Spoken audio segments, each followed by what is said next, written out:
Masaya po akong ibahagi sa inyo mga ka-farmers ang mga practical tips na posibleng mangyayari sa mundo ng pagbababuyan. Ang una ay start small, think big.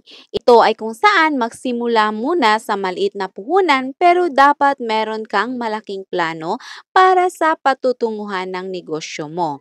Nung nagsimula kami mga ka-farmers, wala kaming malaking savings na pwede namin ipanimula. Nagdepende lang po kami sa aming weekly na salary. Nagsimula kami sa 2 fattening, yung isa ay namatay at ang isang naiwan ay yun ang ibinenta namin. At ibinili namin ulit ng 2 biik na gagawing inahin. Kung magsimula pa tayo mga ka-farmers at wala pa tayong masyadong experience, pag-aralan po muna natin ang pagbababuyan. Kaya wag muna gumastos ng malaking halaga. Para kung ma-failed ka, at least di gaanong malaking pera ang mawawala sa'yo. Ang ikalawa mga ka-farmers ay importante po na magpili ng magandang quality sa breed ng baboy.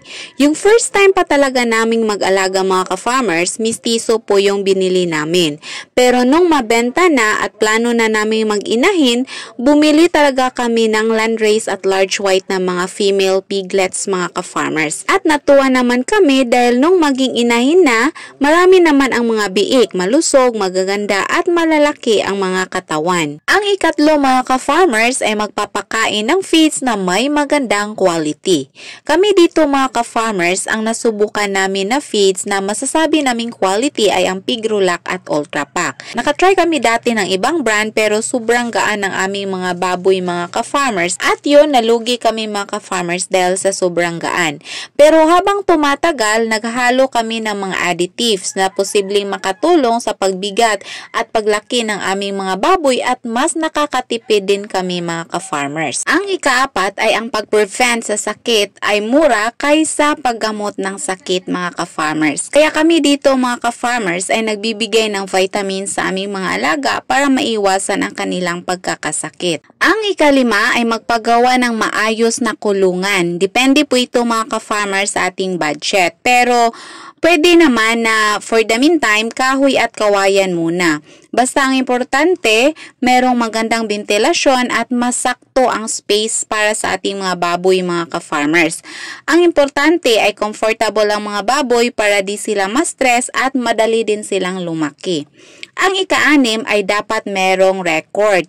Yes mga ka-farmers, dapat naka-record po ang lahat ng ating mga expenses para malalaman natin kung meron ba tayong kita o wala. At ang ika-7 at panghuli mga ka-farmers ay maghanap ng mga technique sa pagbenta ng inyong mga baboy na siguradong may kita.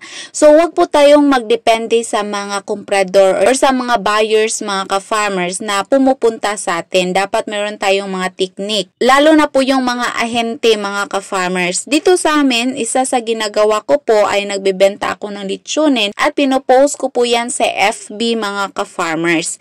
Then tumatanggap din ako ng order sa mga tao malapit sa amin, lalo na kapag merong mga malalaking okasyon. Nag-dress meet po ako ng mga baboy mga ka-farmers to make sure na magkakaroon talaga kami ng kita. Sa pagbababuyan kasi mga ka-farmers, hindi natin alam kung magkano ang presyo ng live weight. Maaring tataas at maaring bababa. So kailangan nating maghanap ng mga technique para mas kumikita tayo mga ka-farmers at hindi po tayo malulugi.